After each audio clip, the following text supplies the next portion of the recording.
Assalomu alaykum. Bugun biz akustik eshitish markazini Buxorodagi filialiga tashrif buyurdik. Bu yerdagi filialimiz Buxoro shahri Mustaqillik ko'chasida joylashgan bo'lib, Buxoro kinoteatridan Nihol kafesiga yurganda o'rtada o'ng qo'ldagi 40-domda joylashgan. Bu yerdagi mutaxassislar bilan ozgina suhbat qilamiz. Qani marhamat.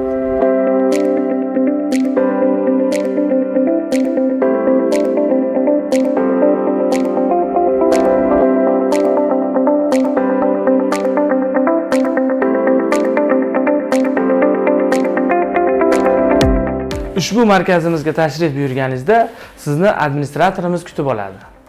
Assalomu alaykum, xush kelibsiz. Siz o'z muammoyingizni administratorimizga aytganingizda, sizni kerakli mutaxassisga yo'naltiradi. Akustik jamoasidagi eng tajribali mutaxassislardan biri Ahtam Nurullayev faoliyat yurgizadi. Ahtam akustik jamoasiga qo'shilganiga yaqin 10 yildan oshgan. Assalomu alaykum. Assalomu alaykum. Ahtam, bizga misol ijtimoiy tarmoqlar orqali juda ko'p savollar keladi. Shu eshitish moslamalarining funksiyalari bo'yicha, narxlari bo'yicha, ya'ni bizga ko'proq arzonroq eshitish moslamalari, birinchi narx so'rashadi, eng arzonidan boshlashadi. Va sizdan so'ramoqchi bo'lgan narsamiz mutaxassis sifatida shu arzon apparatlar bilan qimmatroq, shu narxga bog'liq holda apparat eshitish moslamalarining funksiyasiga qanday bog'liqlik joyi bor yoki bir xil narsa ko'rinishga qarab har xilmi yoki funksiyasiga qarab farq beradimi bular? Bizda apparatlari turi juda ko'p. Endi har bitta odamga individualni yondashamiz, eshitishiga qarab eshitish darajasiga to'g'ri keladigan apparatni tanlab qo'yishga harakat qilamiz. Bu arzoni, qimmati o'sha eshitishiga to'g'ri keladigan variantni qo'yganimizda ham u odam qoniqmaydi o'sha eshitishdan. To'liq qulay holatga tushmaydi. O'zi qoniqib eshitmaydi. Unga masalan sal yaxshiroq variantini qo'ysak, bunda yaxshiroq, men uchun bu komfort bo'ldi. Zo'r eshityapman. Men shunisini xohlayman deydiganlar bo'ladi. Endi ba'zilariga arzonrog'ini qo'ysak ham menda shu yaxshi, menga bo'ladi. Shunaqa deyishadi. Endi bizlar ham u misol uni hayot tarzi, ish joyi, oilaviy hayot tarzi, misol uchun qancha odam bilan muloqot qiladi, shularga ham bog'liq-da bular. Albatta, albatta. Endi men ishlaydigan joyiga kimdir masalan odam gavjum joyda ishlaydi, ularga yaxshiroq, komfortroq, shumi kam bo'lgan apparatlardan qo'ysak, eshitish sifati juda a'lo bo'ladi.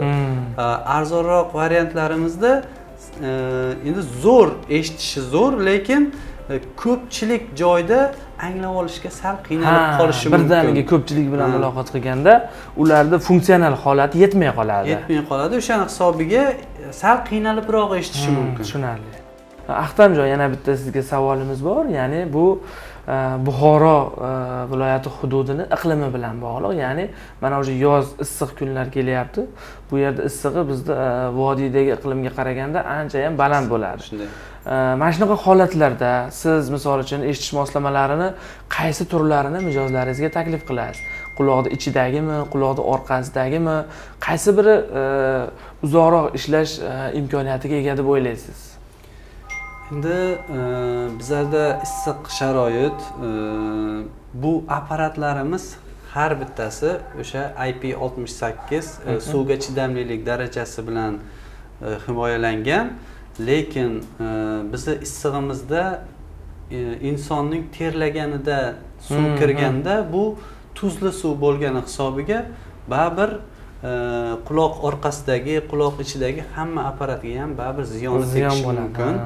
O'sha uchun biz apparatlari servis xizmatlarimizni yo'lga qo'yganmiz o'zlariga ham tozalab akkuratni suvdan ehtiyot qilishni tushuntirib boramiz.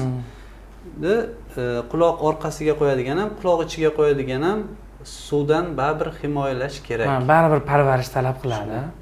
Rahmat sizga. Mana bu markazimizdagi mutaxassis bilan ham o'zimizga kerakli savollarga javoblarni oldik.